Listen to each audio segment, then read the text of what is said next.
Hello everyone, welcome to আড্ডা 24/7। আড্ডা 24/7 বাংলার অফিসিয়াল ইউটিউব চ্যানেলে তোমাদের সকলকে স্বাগত জানাই। আমি তোমাদের সৌভিক স্যার। আজকে আমরা এনটি ইউজিসি নেটের এমন একটা ডার্ক সাইড নিয়ে কথা বলবো যে বিষয়ে আগে তোমাদের প্রচুর মানুষ ধারণা থাকলেও সেটা নিয়ে কোনো আওয়াজ তোলেনি, সেটা নিয়ে কোনো কথা বলা হয়নি। তো আজকে এমন একটা বিষয় তোমাদেরকে আমি জানাবো যেটা আমাদের সকলেরই জানা, আমরা জানি, তবুও সেই বিষয়টা নিয়ে কিন্তু আমরা খুব একটা বেশি কথা বলি না। কিন্তু সেই বিষয়টা নিয়ে কথা বলাটা প্রয়োজন বা কথা বলাটা সেই জন্য খুবই দরকারি। কি ব্যাপার সেটা স্যার? তোমরা সবাই যারা ইউজিসি নেটের জন্য প্রিপারেশন করছো বা ইউজিসি নেটের জন্য ফর্ম ফিল আপ করেছো, তোমরা দেখেছো যে ইউজিসি নেটের জন্য যদি জেআরএফ এর জন্য অ্যাপ্লাই করো সেখানে কিন্তু একটা এজ লিমিটের ব্যাপার রয়েছে। নিশ্চয়ই জানো তোমরা সবাই, কারণ ইউজিসি নেটের জন্য যদি তুমি অ্যাপ্লাই করো সেখানে কিন্তু কোনো এজ লিমিট নেই। কিন্তু যদি তুমি জেআরএফ এর জন্য অ্যাপ্লাই করো সেখানে কিন্তু এজ লিমিট রয়েছে। কত বছর সেটা? সেটা যদি তুমি আনরিজার্ভ ক্যাটাগরিতে হও তখন সেটা তোমার হয়ে যাবে 30 বছর।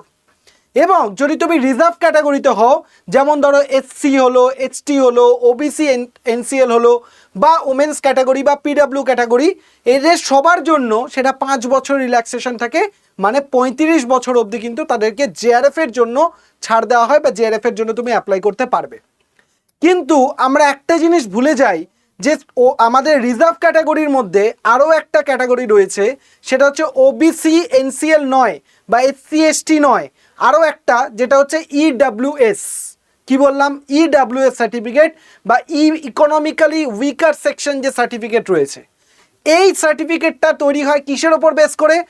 তোমার ইনকামের ওপর বেস করে। তোমার ফ্যামিলির ইনকাম যদি খুবই কম হয় তখন তুমি কিন্তু এই ইডাব্লিউএস সার্টিফিকেটের জন্য অ্যাপ্লাই করতে পারো এবং ইডাব্লিউএস সার্টিফিকেট দিয়ে রিজার্ভ ক্যাটাগরি দিয়ে তুমি পরীক্ষায় বসতে পারো। কিন্তু আমার প্রশ্নটা ঠিক এই জায়গাতেই, যারা ইডাব্লিউএস ক্যাটাগরির জন্য দিয়ে রিজার্ভ ক্যাটাগরি দিয়ে ফর্ম ফিল আপ করছে তাদের জন্য কিন্তু জেআরএফ এর কোনো এজ রিল্যাক্সেশনের ব্যবস্থা কিন্তু নেই। হ্যাঁ, ঠিকই শুনছো, তোমরা দেখে নাও একবার অফিসিয়াল এনটিএ নোটিফিকেশনটা কি বলছে। বলছে JRF not more than 30 years, 30 বছরের বেশি তুমি হলে জেআরএফ এর জন্য অ্যাপ্লাই করতে পারবে না।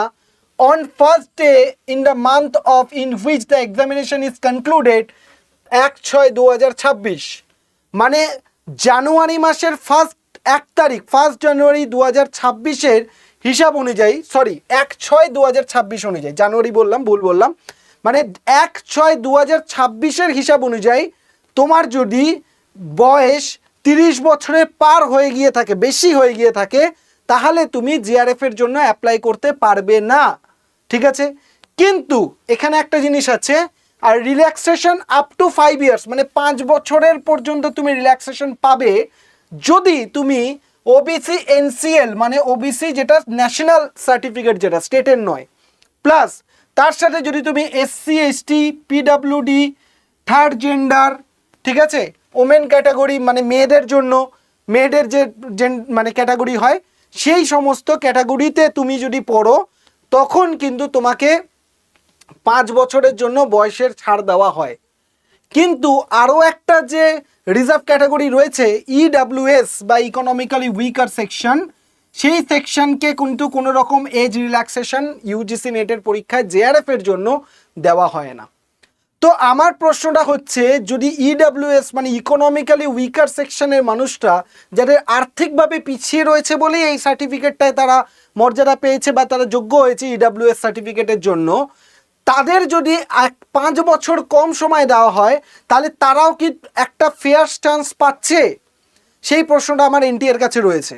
কারণ হতে পারে অনেক সময় ইন্টারভিউতে গিয়ে আটকে গেল বা জেআরএফ এর কাট অফে গিয়ে 1 নম্বরের জন্য হয়তো আটকে গেলে, এরকমও তো ঘটনা ঘটে। সেক্ষেত্রে যে ইডাব্লিউএস এর মধ্যে রয়েছে সে কেন 5 বছরে এক্সট্রা টাইম পাবে না? আর যদি তাকে 5 বছরে এক্সট্রা টাইম নাই দেওয়া হয় তাহলে ইডাব্লিউএসকেও জেনারেল ক্যাটাগরির আন্ডারে করা উচিত। কোনো রকম রিজার্ভেশন তাকে দেওয়া উচিত না, কোনো রকম কিছু দেওয়া উচিত না যদি তাকে এজ রিল্যাক্সেশন না দেওয়া হয়।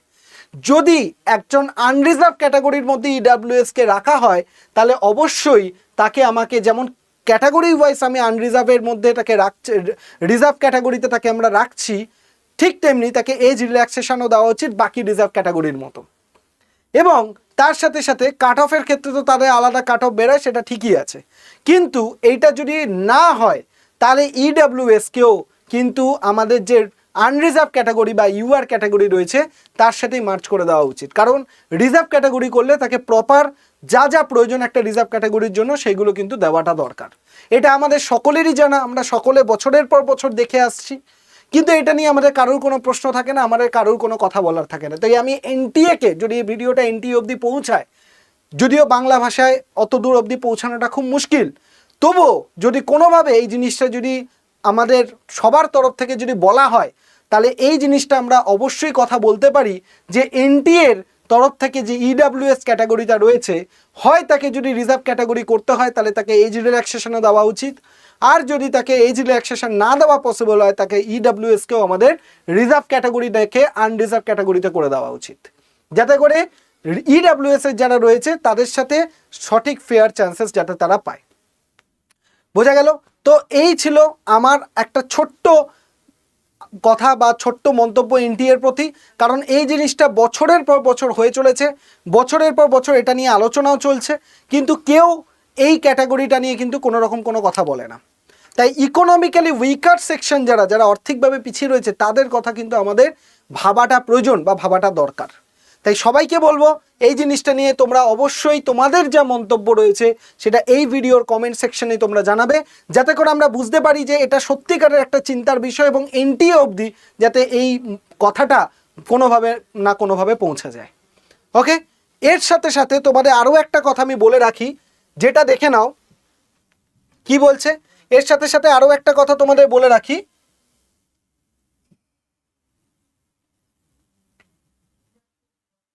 সেটা দেখে নাও কি বলছি।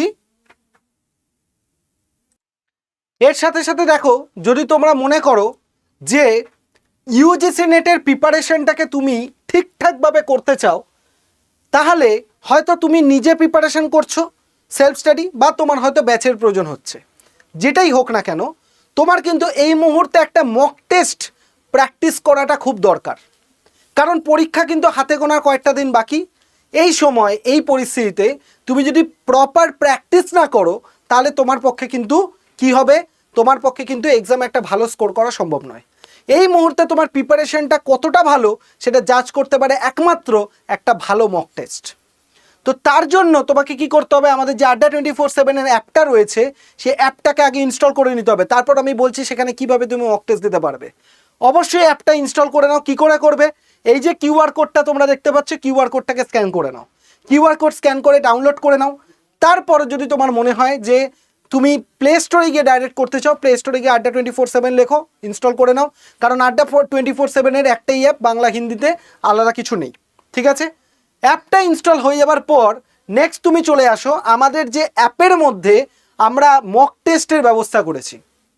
হ্যাঁ, ঠিকই শুনছো, মক টেস্টের ব্যবস্থা করেছি, তাও সম্পূর্ণ ফ্রিতে, যেখানে তুমি তোমার নিজের র্যাঙ্ক থেকে শুরু করে তোমার প্রিপারেশন সবটাই তুমি চেক করে নিতে পারবে।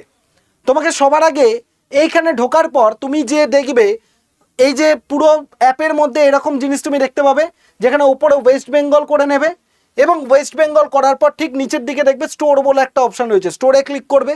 স্টোরে ক্লিক করার সাথে সাথেই তোমার কাছে এরকম একটা উইন্ডো চলে আসবে, যেখানে ফাইন প্রোডাক্ট বাই এক্সাম চলে আসবে। এই ফাইন প্রোডাক্ট বাই এক্সাম আসার পর দেখবে ভিউ অল বলে যে অপশান রয়েছে, ভিউ অলে ক্লিক করবে। ভিউ অলে ক্লিক করার সাথে সাথে তুমি দেখবে তোমার কাছে যতগুলো এক্সাম বাংলা ভার্টিক্যালে আছে সবার নাম চলে আসবে। তার মধ্যে ইউজিসি নেট বেঙ্গলি যেটা রয়েছে সেটার মধ্যে তোমাকে ক্লিক করতে হবে। হয়ে গেল, ইউজিসি নেট বেঙ্গলি ক্লিক করার সাথে সাথে তুমি কি পাবে, তোমার কাছে এরকম একটা উইন্ডো খুলে যাবে, যেখানে তুমি কি পাবে, যেখানে তুমি ইউজিসি নেটের যে প্রোডাক্টগুলো রয়েছে, UGC NET paper 1 mock test, NET JRF নিশ্চিত সাফল্য ব্যাচ, UGC NET paper 1 complete book kits, এই তিনটের মধ্যে যেটা নেট জিআরএফ নিশ্চিত সাফল্য ব্যাচ যেটা রয়েছে সেই জিনিসটা তুমি কি করবে, সেই জিনিসটা তুমি ক্লিক করবে।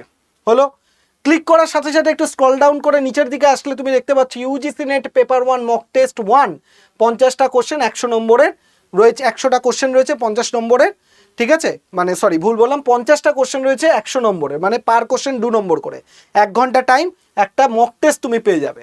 এবং এই মক টেস্টটা 13 তারিখ থেকে তোমাদের কাছে রয়েছে। কবে? 13 তারিখ থেকে, ঠিক আছে? আজকে 13 তারিখ হয়ে গেছে, 13 তারিখ থেকে এটা অ্যাভেলেবেল হয়েছে। 13, 14, 15 এবং 16, এই যে কটা দিন 13 থেকে 16 এই মক টেস্টটা তুমি দিতে পারবে অ্যাপের মধ্যে গিয়ে। দিয়ে তোমার প্রিপারেশনটা কতটা হয়েছে, তোমার র্যাঙ্ক কত হচ্ছে, সবটা তুমি জানতে পারবে এই ইউজিসির পেপার 1 মক টেস্টে। এটা ক্লিক করবে, ক্লিক করার সাথে সাথে এরকম ইনফরমেশন এসে যাবে, তুমি নিচে স্টার্ট টেস্টে ক্লিক করবে, স্টার্ট টেস্ট করেই তুমি কিন্তু এক্সামটা দিয়ে নিতে পারবে। তো তোমাদের সবাইকে বলবো নিজের প্রিপারেশনটা কতটা রয়েছে সেটা যদি তুমি চেক করতে চাও এই এক্সামটা তুমি দিয়ে নাও, ঠিক আছে? এবার ধরো এক্সাম তুমি দিয়ে দেখলে তোমার স্কোর কোনোভাবে কম এলো, ঠিক আছে? যাদের স্কোর মোটামুটি 35 বা তার বেশি হচ্ছে তাদের তো খুবই ভালো, ঠিক আছে, তাদের কোনো অসুবিধা নেই। যদি দেখা যায় কারো স্কোর তোমাদের 35-এর কম হচ্ছে, 35-এর কম, তাহলে তোমার একটা প্রপার প্রিপারেশন এই মুহূর্তে প্রয়োজন, লাস্ট মোমেন্ট স্ট্র্যাটেজি।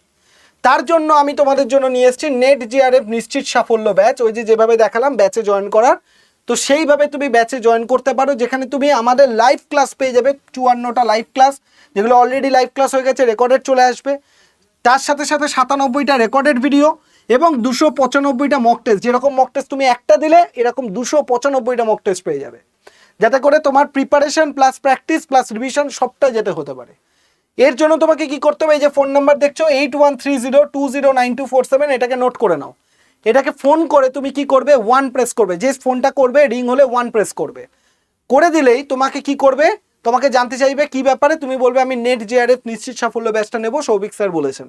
তোমাকে সম্পূর্ণ গাইড করে দেওয়া হবে এবং এরপর তুমি ব্যাচটা জয়েন করে নেওয়ার পর আমার যে হোয়াটসঅ্যাপ নাম্বার 8583890659, এই নাম্বারে তুমি আমাকে তোমার যে অ্যাডমিশন হয়ে গেছে সেটা আমাকে জানাবে, আমি আমাদের ডেডিকেটেড হোয়াটসঅ্যাপ গ্রুপে তোমাকে জয়েন করে দেবো।